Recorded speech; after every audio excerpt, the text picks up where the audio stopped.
안녕하십니까? 로마서 강의하고 있는 김상백 교수입니다. 저희 교회는 주일 추수감사절을 잘 보냈는데 여러분 어떻게 보내셨는지 모르겠습니다. 좀 안에서 항상 평안하시고 또 날씨가 추워지고 있는데 항상 건강하시기를 축복합니다. 자, 오늘은 우리가 열 번째 강의죠. 6장 의의 의를 개인적인 삶에 적용함. 이걸 이제 성화라고 하는데 칭의를 우리가 하나님의 은혜로 얻게 되었는데 이제 거듭난 우리가 그 다음에 어떻게 해야 되냐? 그 다음에는 하나님 앞에서 하나님의 자녀가 되고 백성이 됐지만은 여전히 죄 가운데 살 수밖에 없는 오늘날 우리의 현실이죠. 그래서 성령의 도우심을 따라서 어, 우리가 신분적으로는 하나님의 자녀가 됐지만 하나님의 자녀답게 하늘나라의 왕자 공주답게 어떻게 하면 살 것이냐. 잘못하면은 뭐 은혜에 대한 오해 때문에 칭의에 대한 오해 때문에 뭐 구원 받았으니까 아무렇게나 살아야 된다라고 하는 율법 폐기론 또는 도덕 폐기론자들이 되면 안 되겠죠. 그래서 우리가 어떻게 하면 예수님을 잘 닮아가며 또 거룩한 성화를 이룰 것이냐라고 하는 그런 문제에 대해서 이제 8장에서 특별히 얘기를 하고 있습니다. 자, 6장부터 쭉 보면은 이제 성화의 원리를 지난 시간에 말씀드렸는데 6장 1절에 보면 은혜를 더하게 하려고 죄에 가겠느냐. 은혜를 받았으니까 더 죄에 가하지 말고 하나님 앞에서 의롭게 살아야 되고 우리가 성화돼야 되겠다는 거죠. 그래서 6장 2절에 우리가 더 이상 죄에 살아서는 안 되고 거룩한 삶을 살아야 될 이유에 대해서 우리가 죄에 대해서 죽었기 때문이고 그 다음에 두 번째는 그리스도와 연합한 자가 되었기 때문이고 이건 침례를 통해서 우리에게 분명히 보여주고 있잖아요. 우리가 물속에 들어갈 때 예수와 함께 죄에 대해서 죽고 또 물속에서 나올 때 예수 그리스도와 함께 하나님께 대해서 산 자가 되고 부활에 참여한 자가 되었다라고 하는 그 침례의 의미를 생각해 보면 우리가 알 수가 있겠습니다. 그리고 예수 그리스도와 이제 연합한 자가 되었기 때문에 죄를 지으면 안 되겠죠. 옛사람은 예수 그리스도와 함께 십자가에 못 박은 자가 되어야 되겠죠. 이제 그렇기 때문에 우리가 성화를 어떻게 대해야 되는가 하는 성도의 자세에 대해서 38페이지에 지난번에 말씀드렸죠.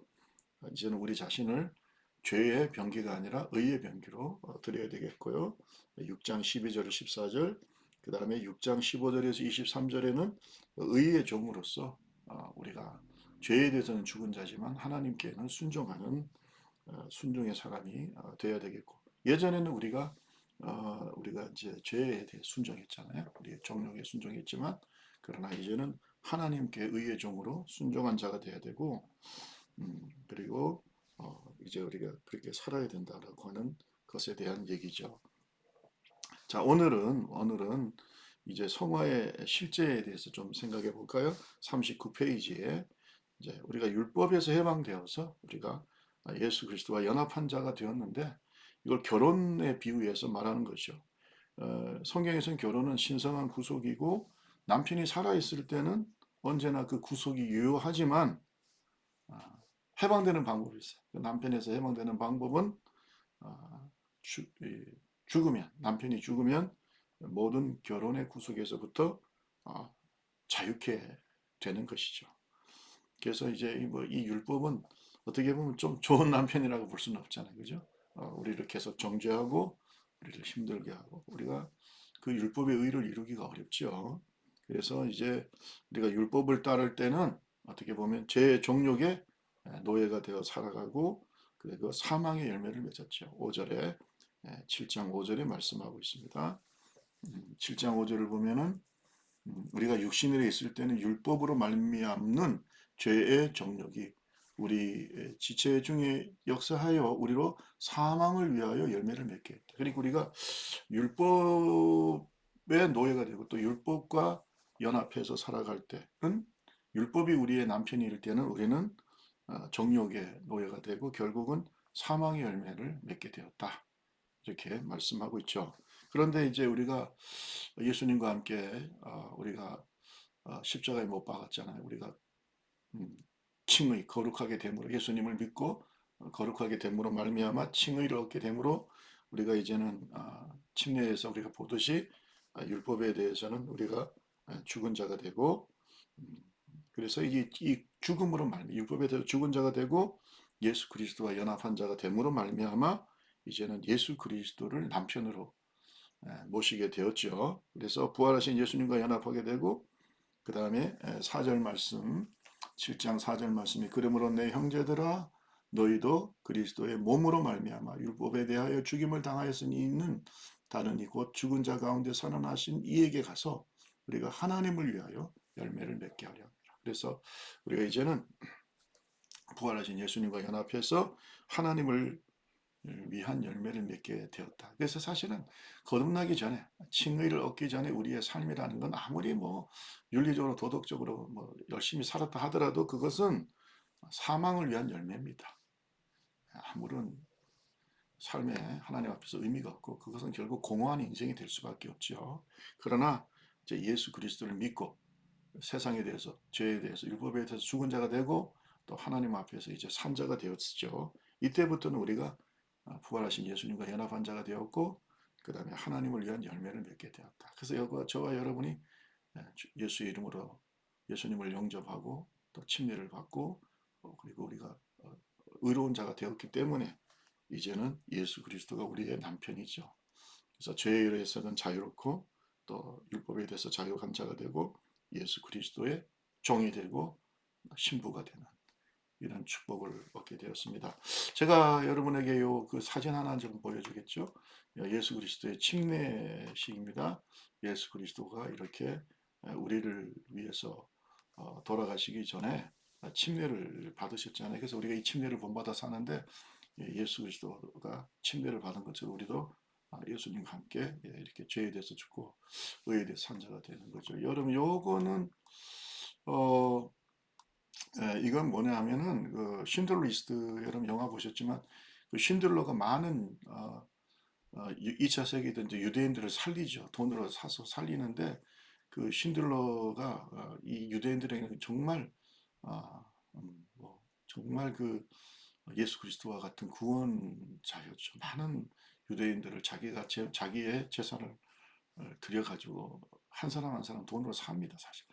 쉽게 말하면 구속을 한 거죠. 그래서 많은 유대인을 살렸기 때문에 지금도 유대인들은 이 신들러를 저렇게 너무 사랑하고 존경합니다. 그래서 여러분 그 그림에 보면은 이렇게 그 무덤에 이렇게 돌을 옮겨놨어요. 저기 뭐냐면 혹시나 이게 신들러 무덤이라고 이제 얘기하면서 혹시 사람들이 모르고 지나갈까봐 지나가는 사람들이 돌을 하나씩 하나씩 올려놔서 지금 저렇게 무덤에 돌이 있다는 거예요. 저도 한번 가봤는데 예루살렘에 있습니다. 진짜 신들러의 무덤이 있습니다.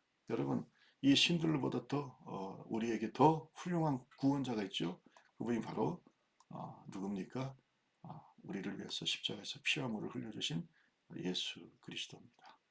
그래서 우리가 침례식이라는 것은 예수님도 침례를 받으시지만 죄에 대해서는 우리가 물속에서 들어가면서 죽고 이제는 율법의 아내가 아니고 율법이 우리의 남편이 아니고 이제는 예수 그리스도가 우리의 남편이 되시고 우리가 이 부활하신 예수님과 연합하게 되었고 또 하나님을 위해서 산자가 되고 그 하나님의 위한 열매를 맺게 되었다. 이거를 우리가 잘 알아야 되겠습니다. 그 다음에 이제 율법과 죄의 관계에 대해서 7장 7절에서부터 13장까지 얘기를 하고 있어요. 그러면 그렇다고 해서 율법이 죄냐? 사실은 율법이 그 하나님 앞에 선한 것이죠. 율법이 자체가 뭐 나쁜 건 아니잖아요. 그래서 7장 7절에서 13절까지 쭉 우리가 이제 지금 말씀을 하고 있는 것입니다. 12절 한번 특히 볼까요? 우리 7장 12절에 보면 이로 보건대 율법은 거룩하고 계명도 거룩하고 의로우며 선하다. 율법 자체가 뭐 나쁜 건 아니죠. 그러나 이제 율법의 역할 자체가 구원이 아닙니다. 여러분, 그래서 이제 7장 7절에 보면 율법은 죄를 드러내죠. 죄를 깨닫게 합니다. 인간의 생각과 행위의 많은 점이 잘못된 것을 알게 해주는 것이 바로 율법의 역할입니다. 그리고 죄를 일으킵니다.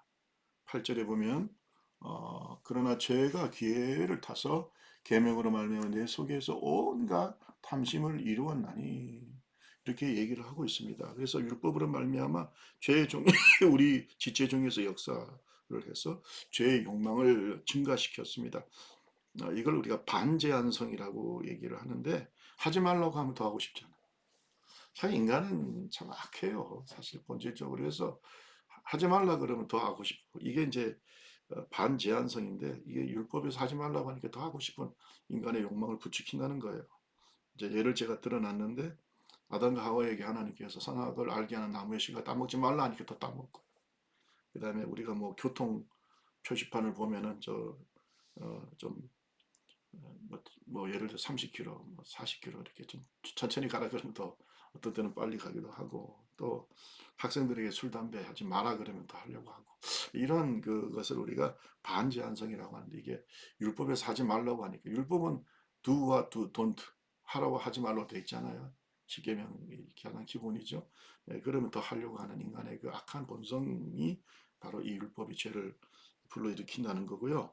자, 그 다음에 9절에서 11절에 보면 그렇지만 또 율법은 하나님의 그 선하신 말씀이기 때문에 율법은 죄를 또 정죄하는 역할을 하죠. 그래서 율법은 하나님을 거역하는 자가 죽임을 당한다고 말씀하고 있죠. 죄의 삭은 사망입니다. 사실 이 율법이 나중에 우리가 하늘나라 갔을 때 우리를 정죄하고 심판하는 하나의 기준이 되는 거죠. 그래서 이 율법의 의를 충족시킬 사람이 자연인은 없어요. 우리도 뭐 사실 안 되기 때문에 예수 그리스도의 보혈의 능력과 그 예수 그리스도의 보혈의 능력을 믿는 우리에게 하나님이 의롭다고 칭하시는 그 칭의, justification 이게 중요한 겁니다, 여러분. 그래서 이 로마서 계속 강조하는 게 뭐냐면 너의 의로는 절대 율법의 의를 만족시킬 수 없기 때문에 결국 심판 아래 있고 죄 아래 있고 영원한 사망에 빠질 수밖에 없지만 예수 그리스도의 십자가의 보혈을 믿는 믿음으로 말미암아 하나님의 은혜로 우리가 의롭다함을 받은 거죠. 우리의 죄를 간과도 하시고 또 우리를 속량하시고 예수의 피를 보고 넘어가시는 거다.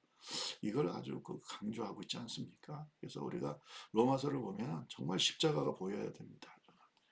십자가 없는 구원은 존재할 수가 없다. 이것이 다시 한번 생각해 봐야 됩니다. 그렇지만 여기서 율법 자체가 죄가 된 건 아니고요. 그 다음에 죄에 대한 책임도 없습니다.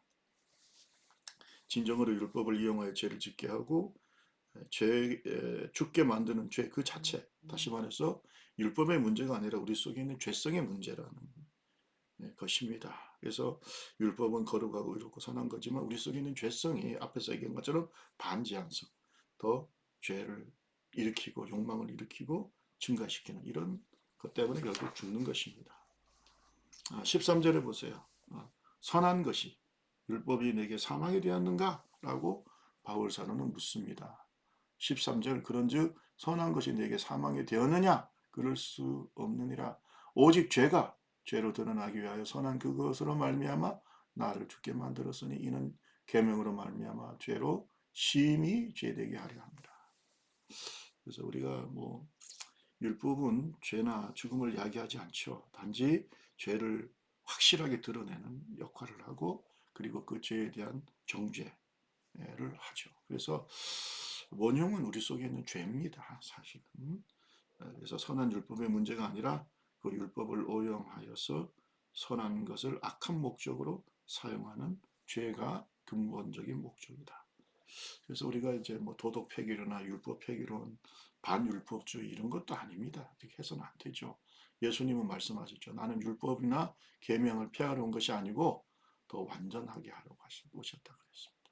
그래서 우리가 이런 도덕 폐기론, 은혜 받았으니까 아무렇게 살아도 된다. 회개할 필요도 없다. 이런 이단 사상과 잘못된 사상을 우리가 분명히 구별해야 될 줄로 믿습니다. 그래서 우리가 죄는 결국 우리 속에 있는 죄성의 문제지 율법의 문제는 아니다. 이걸 우리가 알아야 될 줄로 믿습니다.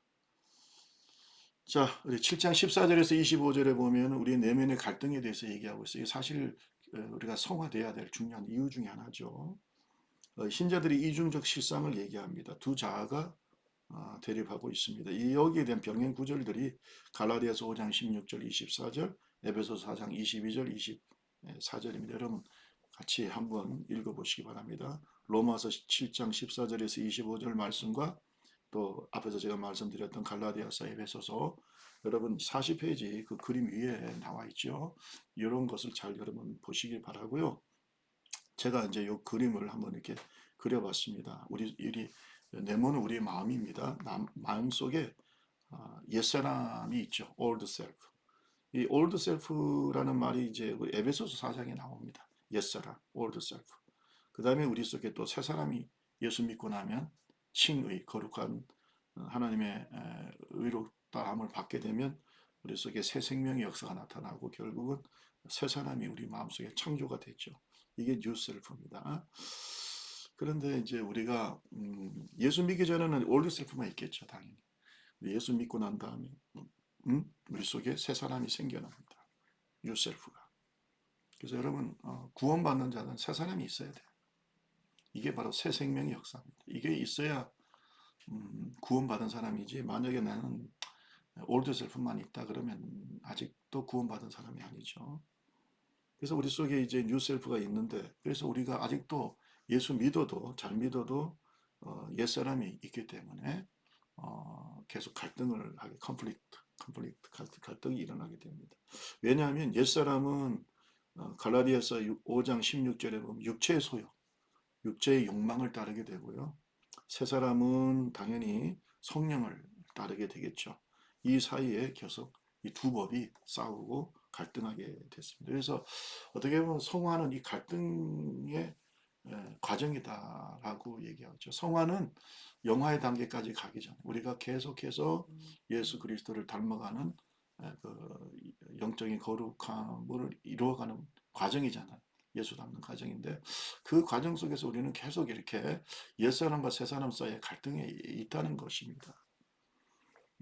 그래서 이런 갈등이 있기 때문에 우리가 성화가 되면 자꾸 새사람이 성화될수록 새사람이 강해지고 옛사람은 점점 줄어드는데 뭐 그렇다고 해서 뭐 우리가 아무리 해도 우리가 완전하게 100% 예수 그리스도와 같이 될 수는 없잖아요. 그래서 하늘나라 가는 그 순간까지도 옛사람은 그 위력은 줄어들지만 그러나 아직 계속해서 존재합니다. 그래서 항상 긴장하고 우리가 깨어 기도해야 되고 우리가 하늘나라 가는 그 순간까지 영적 싸움은 계속된다라고 하는 이 영적인 원리를 오늘 말씀을 통해서 깨닫기를 바랍니다. 그래서 바울 사도가 7장 24절에 오호라 나는 공고한 사람이로다 이 사망의 몸에서 누가 나를 건져내랴 이렇게 외쳤죠. 여기서 공고한 사람이다. 나는 비참한 사람이다. 이 영적 갈등을 얘기하는 건데 이 사망의 몸에서 이렇게 이제 얘기했는데 이거는 제가 어느 자료를 보니까 이게 옛날 로마 시대 때는 그런 좀 아주 무서운 형벌이 있었는데 십자가형도 아주 무서운 형벌이었지만 이 산 사람하고 죽은 사람 시체를 묶어놓는 형벌이 있었대요. 그래서 이 시체가 점 썩어가면서 이게 산 사람의 육체도 같이 썩어가서 결국은 죽음에 이르는. 그러니까 그 죽기까지 얼마나 공고스럽고 힘들고, 그렇죠? 자기가 지금 시체하고 묶여 있는데 이런 아주 잔인한 형벌이 있었다고 하더라고요. 그러니까 이 사망의 몸이라는 것은 나한테 붙어 있는 이 죽은 옛사람, 음? 이것을 지금 얘기하는 게 아니나 이렇게 생각이 됩니다. 그래서 항상 우리는 이런 내 속에 있는 옛사람, 올드 셀프하고 이 육체의 종욕과 싸우고 있는 영적인 싸움을 계속하고 있는 그런 공고한 사람이다라고 하는 것도 우리의 영적인 실상이고 성화의 이유가 되겠습니다. 성화될수록 우리는 옛사람으로부터 더 자유롭고 하나님 앞에 더 큰 축복을 누리게 될 줄로 믿습니다. 그 다음에 이제 또 우리 하나의 그 성화의 이유 중에 하나는 또 이 우리가 이중적인 실상을 살고 있다는 것입니다. 그러니까 우리는 신자들은 두 종류의 세계, 두 시대 속에 속해 있다는 거죠. 유대인들은 이렇게 생각했어요. 옛 시대가 지나고 메시아가 오고 나면 완전히 새 시대가 그러니까 완전히 분리됐어요. 옛 시대와 새 시대가. 그런데 이제 바울 사도는 이 로마서에서 우리가 옛 시대에 살고 있지만은 계속 살면서 이제 이 옛 시대에 살면서 예수님이 어, 초림을 하셨죠. 예. 그래서 예수님이 초림하시면서 어떻게 보면은 예수 그리스도를 영접한 지금 우리가 이 교회 시대 그죠? 예수님이 초림하셔서 이제 지금은 승천하셨지만은 그 예수님이 초림하시고 그 다음에 재림에 그 사이에 우리가 있잖아요. 그러니까 우리는 아직도 그 옛 시대가 계속되면서 우리 속에는 새로운 시대가 이미 임했다는 거예요. 그 예수님 말씀하셨잖아요. 하나님 나라가 여기 있다 저기 있다 하지 마라. 하나님 나라는 너희 속에 있다. 그러니까 우리가 이미 하나님의 백성이고요. 이 옛 시대에 계속 살지만 아직 새 시대 메시아의 때는 안 왔잖아요. 그러니까 옛 시대에 계속 살고 있지만은 우리는 이미 여기서 보니까 already 이미 하나님의 백성이고 우리 속에 하나님 나라가 있고 그죠? 현재 우리는 하나님의 나라 백성으로 살잖아요. 그러나 아직도 우리는 이 옛 시대에 살고 있어요. 그래서 아직 예수님의 새 시대인 재림이 아직 임하지 않았다. 아직 임하지 않았다. Not yet. 그래서 우리는 우리가 이미와 아직 속에 있다. 그렇죠? 이미 하나님 나라가 우리 속에 임했지만 하나님 백성이 되었지만 아직까지 새로운 시대 예수 그리스도 재림의 시대 예수 그리스도의 진짜 왕국이 임한 시대가 아니기 때문에 우리가 이 두 시대 속에 사니까 당연히 갈등이 있다는 겁니다. 이런 갈등 속에서 우리의 성화가 일어나고 있다는 거 우리가 알아야 될 줄로 믿습니다. 이해되시죠? 이렇게 해서 그림을 잘 보시면 좀 이해가 되실 줄로 믿습니다. 그러면 우리를 성화케 하는 것이 우리의 힘만 갖고 되느냐? 우리의 힘만 갖고 우리의 노력만 갖고 우리가 예수 그리스도를 닮아 성화가 될 수 있는 그리스도를 닮아가고 하는 것이 사실 스피리추얼리티 영성의 굉장히 중요한 핵심적인 사상이죠. 그래서 영성에서는 우리가 이제 회심의 단계를 거쳐서 완전히 주님과 연합하는 영화의 단계까지 가기 전에 이 성화의 단계를 굉장히 중요시 여깁니다. 스피리추얼리티 영성 신학에서도. 근데 이 성화의 능력은요. 우리 힘만 갖고 되는 게 아니고 우리 안에 거하시는 성령이 도와주시는 겁니다. 그러니까 우리가 거듭날 때도 물과 성령으로 성령이 우리를 건하게 하시고 또 우리가 예수를 닮아서 우리 속에 있는 새 사람이 더 강해지고 또 죄를 이기고 세상을 이기게 하시는 그 능력도 사실은 성령에 의해서 되는 거예요. 그래서 우리가 성령 충만 받아야 될 진정한 이유는 여기 있는 겁니다. 세상을 이기려면 또 죄를 이기려면 내 속에 있는 옛사람을 이기려면 올드 셀프를 이기려면 영적 싸움에서 이기려면 스피리추얼 워페어 영적 싸움에서 이기려면 우리가 정말 성령 충만해야 되는 거죠. 그래서 이 8장은 바울의 성령론을 이해하는 데 대단히 많은 도움이 된다. 이렇게 얘기할 수 있습니다. 자, 성령은 우리를 구원케 하시죠. 앞에서 얘기했듯이 우리를 거듭나게 하시고 칭의, 의롭다고 칭하시게 하시는 그런 하나님의 은혜의 역사도 다 성령의 역사다. 그래서 우리가 5절에 보면 그리스도의 영, 그리스도의 영이 없으면 8장 9절에 보면 그리스도의 사람이 아니라고 그랬죠. 8장 9절을 볼까요? 8장 9절에 만일 너희 속에 하나님의 영이 거하시면 너가 육신에 있지 아니하고 영에 있나니 누구든지 그리스도의 영이 없으면 그리스도의 사람이 아니니라. 성령을 하나님의 영 또 그리스도의 영 이렇게 표현하고 있습니다. 그래서 성령이 없으면 그리스도의 영이 없으면 그리스도의 사람이 아니죠. 또 그리스도의 사람은 영을 쫓는 성령을 쫓는 사람이다. 이거 우리가 꼭 기억해야 될 줄로 믿습니다. 육신을 쫓는 사람은 영에 거하지 그리스도 영에 거하지 않습니다. 육신의 일을 생각하고 하나님의 법에 굴복하지도 않고 굴복할 수도 없고 하나님을 기쁘게 하실 수도 없어요. 이것이 결국은 우리를 사망에 이르게 하죠. 다시 말해서 이 성령이 아니고서는 우리가 절대로 하나님의 말씀에 순종하거나 하나님의 뜻을 이루는 삶을 살 수가 없다. 이것이 바로 바울 사도의 결론이죠. 여기에서 우리는 거듭나지 않는 자의 전적 부패와 전적 무능력을 알 수가 있습니다. 여러분, 거듭난다는 게 뭐냐? 예수 그리스도로 인하여 우리가 살아난 거잖아요. 영이. 그러니까 이제 성령을 쫓는 자가 되었고, 우리 속에 그리스도 영이 거하고 영의 일을 생각하고 하나님을 기쁘시게 하고 결국은 생명과 평안을 얻게 되죠. 그래서 우리 속에 이 새 사람이 생겨나는 것이, 이 새 사람이 바로 그리스도의 영의 역사다, 성령의 역사다라고 하는 것을 우리는 알아야 됩니다. 그래서 우리 내면을 가만히 보세요. 뭐 아직도 우리 속에 죄성은 있지만은, 올드 셀프, 옛사람은 있지만은, 그러나 내 마음속에 성령을 쫓으려고 하고 또 영의 일을 생각하고 하나님을 기쁘시게 하려고, 이게 결국은 삶의 목적이 바뀌는 거예요. The purpose dream life. 우리의 삶을 이끌어가는 목적, 삶의 목표가 바뀌는 거죠. 그래서 하나님을 기쁘시게 하려고 하고 내 마음속에 평안이 넘친다, 생명의 역사가 있다. 이건 여러분 구원받은 겁니다. 여러분 속에 새 사람이 있는 거죠. 또 성령은 양자의 영이라고 얘기하고 있어요. 8장 15절에 보니까, 8장 15절 볼까요? 8장 15절, 너희는 다시는 무수하는 종의 영을 받지 아니하고 양자의 영을 받았으므로 우리가 아빠 아버지라고 부르짖는다. 그래서 하나님의 영, 성령은 양자의 영, 어떻게 보면 아들의 영, 하나님의 아들이 되는 영이다. 뭐 영적으로는 남자나 여자나 다 하나님의 자녀고 아들이죠. 그리고 하나님의 후사가 되고 또 예수 그리스도와 함께 영광을 얻을 자들이죠. 그래서 우리는 하나님을 뭐라 부릅니까? 아바 아버지, 아빠 아버지. 그래서 이 아바는 아빠라는 뜻이죠.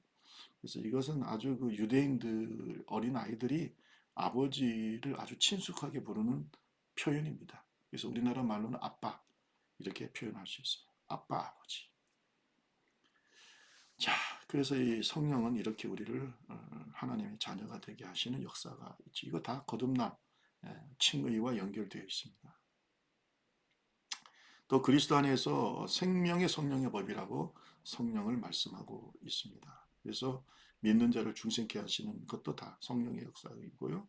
또 우리가 예수를 믿으면 믿는 우리의 마음속에 성령님은 내주하고 계세요. 그래서 사실 우리 마음을 성전이라고 했잖아요. 그게 왜 성전일까요? 성령, 하나님의 영, 성령, 하나님이 우리의 마음속에 거주하기 때문에 성전인 겁니다. 물론 우리 예배당에, 우리 교회에, 우리 공동체에 성령이 함께 하셔야 되지만 내 마음에 성령이 거주하는 게 제일 중요하다. 내 마음에. 그리고 이것은 죽은 몸도 살린다. 이 말은 부활의 영으로서, 또 부활의 보증, 구원의 보증으로서 우리와 함께 하시는 분이다 라고 하는 것입니다. 이것은 성령과 우리의 구원과의 관계를 말했습니다. 거듭남, 칭의, 또 우리가 하나님의 자녀로서의 영적 정체성, 스피리추얼 아이덴티티를 명확하게 해주시는 분, 또 우리의 부활과 구원을 보증해 주시는 분, 어떻게 보면 성령의 인침, 그것이 바로 우리 마음속에 계시는 성령님이시다 라고 하는 것 우리가 꼭 기억해야 되겠습니다. 자, 그 다음에 이 성령은 우리를 성화시키는데 또 역사하시죠. 거듭난 사람, 성령이 우리 속에 거하는 사람은 육신을 쫓지 않고 성령을 쫓으려고 하는, 이게 뉴셀프입니다. 하나님의 법에 순종하며 하나님을 기쁘시게 합니다. 그리고 여러분 41페이지 두 번째 보면은 성령으로서 몸의 행실을 죽이면 살리라, 이렇게 13절에 말하고 있죠. 8장 13절. 영은 성령이고요. 몸의 행실은 부패하고 타락한 인간의 본성을 쫓아 행하는 모든 악한 행실. 그게 사실 이게 올드 셀프입니다. 우리 속에는 옛사람이에요. 그래서 성령으로 우리 속에 있는 옛사람을 죽이면 또 자꾸 약화시켜야 되겠지. 이건 우리가 진짜 살리다, 온전한 구원과 최후의 승리를 얻게 되는 거죠. 그러니까 우리가 죄와 대항해서 싸우는 힘도 우리 인간 자체의 힘보다는 우리 속에 내주하시는, 우리의 새 사람 속에 함께 하시는 성령의 역사다. 그래서 이것은 성령 충만이 대단히 중요하다는 것입니다. 18절 말씀 한번 볼까요? 8장 18절. 8장 18절. 생각컨대 현재의 고난은 장차 우리에게 나타날 영광과 좋게 비교할 수 없다라고 말씀하고 있죠. 그래서 이제 뭐 현재 우리가 여러 가지 고난을 당합니다.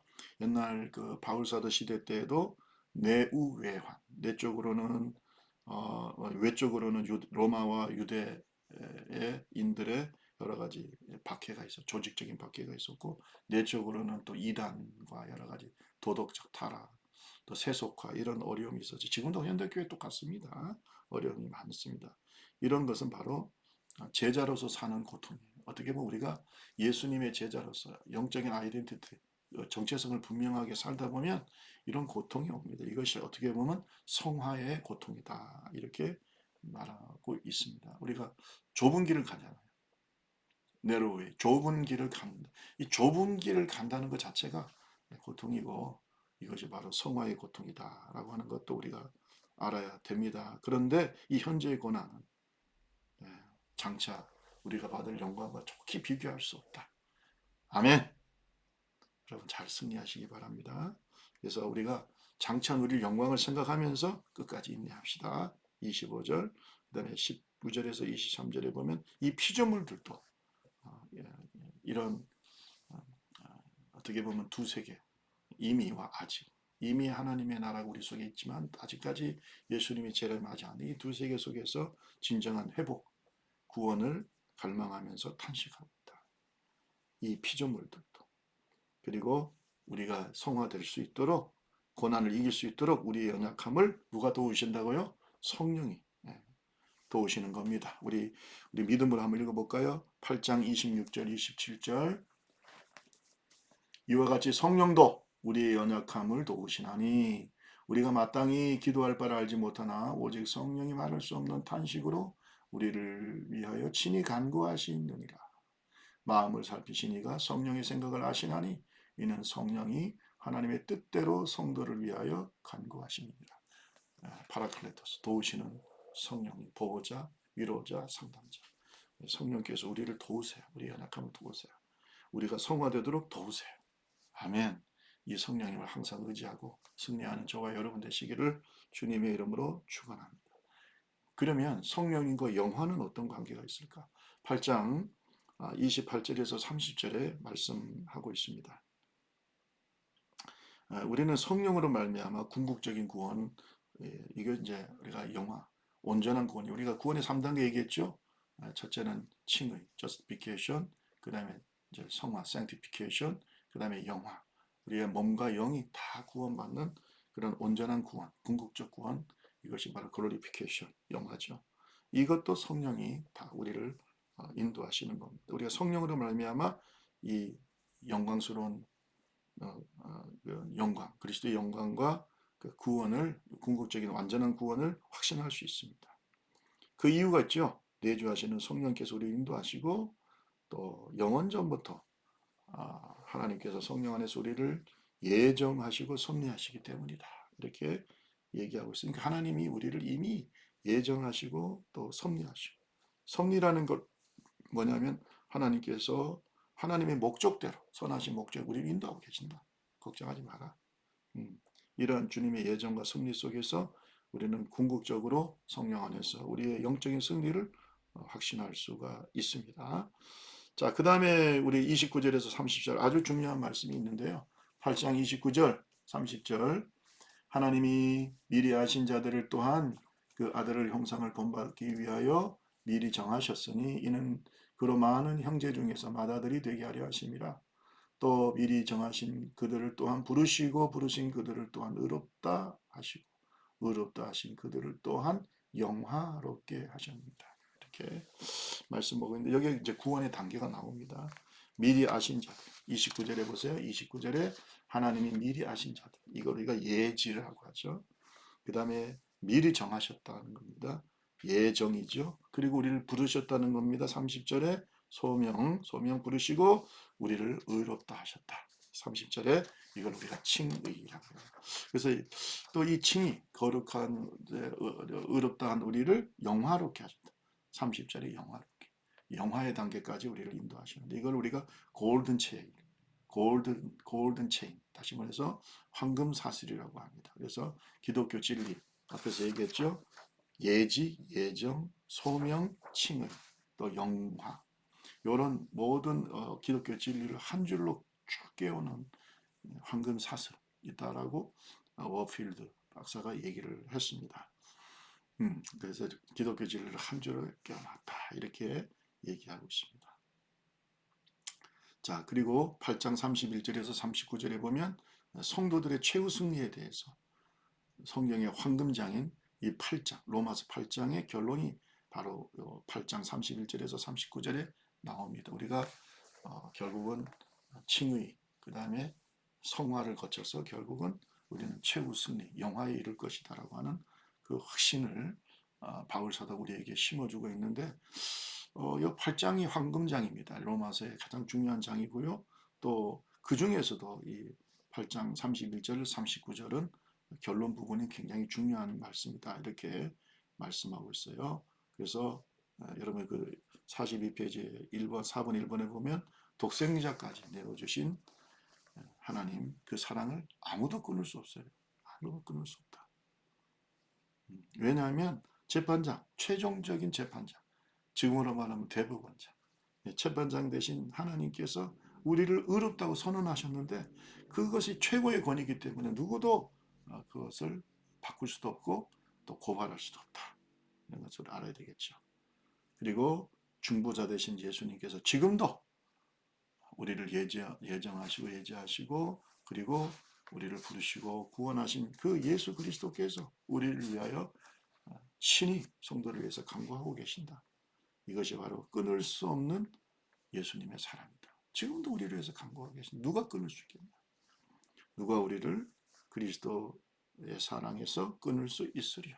이렇게 8장 35절에서 말씀하고 있습니다.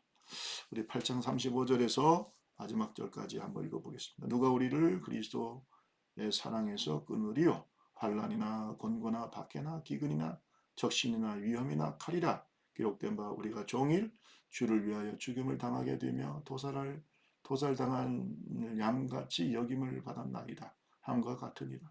그러나 이 모든 일에 우리를 사랑하시는 이로 말미암아 우리가 넉넉히 이기느니라.